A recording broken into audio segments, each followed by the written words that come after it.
بسم الله الرحمن الرحيم كسو دوادا marka leh iyo barnaamijkii qubanaha qodobada aan idinkugu haynana waxa kamida Ethiopia oo ka soo yeeray hadalkii ugu horeeyay ee la xiriira mowqifkeeda aqoonsiga Israa'iil ee Somaliland haddaba muxuu yahay aragtideedu waxaan idin haynaa warbixin amuurtani ku aadan midowga Yurub oo isna si cad u sheegay mowqifkiisa ku aadan arrimaha aqoonsiga Israa'iil ee Somaliland madaxweyne Putin oo si cad ugu hanjabay in haddii Ukraine ay diido nabad Ruushku uu ku xallin doono colaadda tillaabooyin military hogaamiyaha military ee Suudaan General Al-Burhan oo ku dhawaaqay shuruudo cad oo la xiriira dagaalka ciidankiisa ay kula jiraan kuwa RSF sheekada ugu dambaysa ee barnaamijka aan idinkugu hayaana waxay ku aadan tahay mid ka mid ah wadamada Yurub ayaa bilaabay in dhalinyarada lagu dhiirigeliyo tababar ciidan isla markaasna lacag lagu siinayo maxay tahay sababtu waan idin faahfaahin doonaa dhammaan wararkan iyo weliba qodobo kale oo faahfaahsan iyo wixii warah ee soo kordha intaynu hawada ku jirno ayaan idinkugu soo gudbinaynaa barnaamijka qubanaha soo dhawaada mar kale daawadayaal si aad ula socoto oo hesho wararkan barnaamijyada iyo macluumaadka aynu halkan ka soo gudbinayno haddii aad ku cusub tahay baraheena bulshada amaba horay aadan ugu xirnayn hadda ku soo biir waadna ku mahadsantihiin daawashada barnaamijka caawa waxaynu ku bilaabaynaa dhankaas iyo magaalada Moscow ee caasimadda dalka Ruushka madaxweyne Vladimir Putin ayaa sheegay in haddii Ukraine aysan doonayn xal nabadeed Moscow dhammaan dhibaatooyinka ay ku xallin doonto awood ciidan isagoo ku faanay in ciidamada Ruushku ay sameynayaan horumar degdeg ah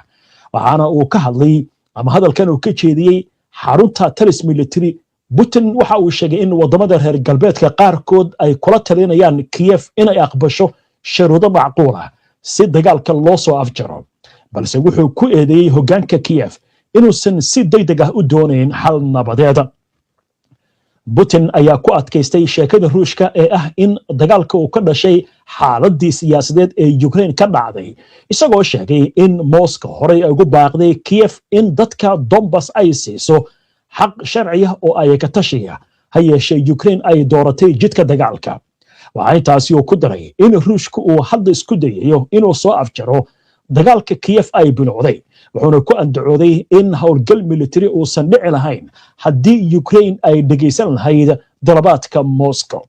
Putin waxa uu sheegay in rabitaanka Ruushka ee wadahadalada military iyo soo noqoshada ay hoos u dhacday isagoo markaasi daliil uga dhigay dhaqaaqyada degdega ah ee Ruushka wuxuuna sheegay in ciidamada Ruushka ay kordhinayaan cadaadiska dhammaan jihooyinka dagaalka isla markaasna ay qabsadeen dhowr magaalo oo muhiim ah dhankiisa wasiirka arrimaha dibadda ee Ruushka wasiir dowlaha arrimaha dibadda ee Ruushka Sergey Ryabkov ayaa sheegay in dejinta waqti xadidaysan oo wadahadal lagu gaaro aysan waxba ka tari doonin xal siyaasadeed oo la gaaro isagoo intaasi ku daray in mustaqbalka Ukraine wali su'aal ay dul hooganayaan dagaalkuna uu socdo xagga Afrika iyo dagaalka Suudaan haddii aynu qoraansano hogaamiyaha military ee ku meel gaarka ee dalka Suudaan Abdul Fattah al-Burhan ayaa daboolka ka qaaday in Khartoum aysan ogolaan doonin xabad joojin ama heshiis nabadeed inta ciidamada gurmadka degdega ah ee loo yaqaan RSF ay joogaan hal taako oo ka mid ah dhulka waddanka Suudaan General Al-Burhan wuxuu xoog saaray in qariirada wadada ee dhawaan loo gudbiyay qaramada midoobay ee uu soo bandhigay ra'iisul wasaarihiisa Kamil Idris ay tahay hindisa qaran oo ay dowladda Suudaan ogolaatay isniintii Idris wuxuu hortagay golaha ammaanka ee qaramada midoobay isagoo soo bandhigay qorshaha xabajoojin guud ka bixitaanka RSF ee malaha ay gacanta ku hayaan iyo in dagaalyahanada la ururiyo isla markaasna la bilaabo wadahadallo Suudaan dhexdeeda iyo soo dhawaansho dib u dejin dadka rayidka ah si kastaba ha ahaatee RSF ayaa diiday hindisahan iyadoo ku tilmaamtay hadal duug ah oo lagu takoorayo isla markaasna aysan arkin wax dhab ah oo ku saabsan arrimo nabadeed Idris ayaa sidoo kale sheegay in haddii xabajoojin ay dhici weydo ay lama horaan noqonayso in hubka dhigis lagu sameeyo RSF lana geliyo xeriyo gaar ah isagoo ku nuuxnuuxsaday in Suudaan ay tahay dal madax bannaan isla markaasna aysan aqbalayn ciidamo cusub oo qaramada midoobay ka socda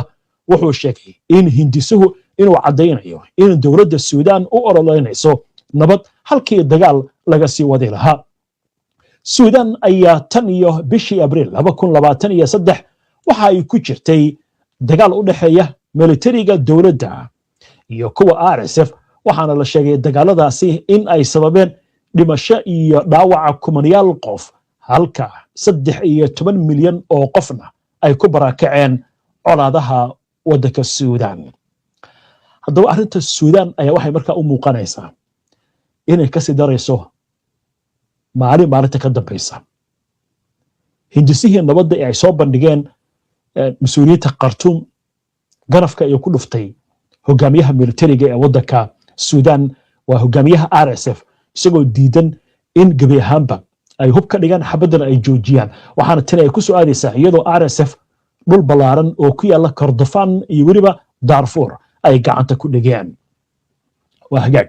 waxaan u gudbaynaa goordhow Ethiopia oo markii ugu horreysay hadal ka soo saartay aqoonsiga Israa'iil ee Somaliland. inta aan u gudbin wararkaas iyo weliba qodobo kale aynu ku hakanno qadar xayeysiina.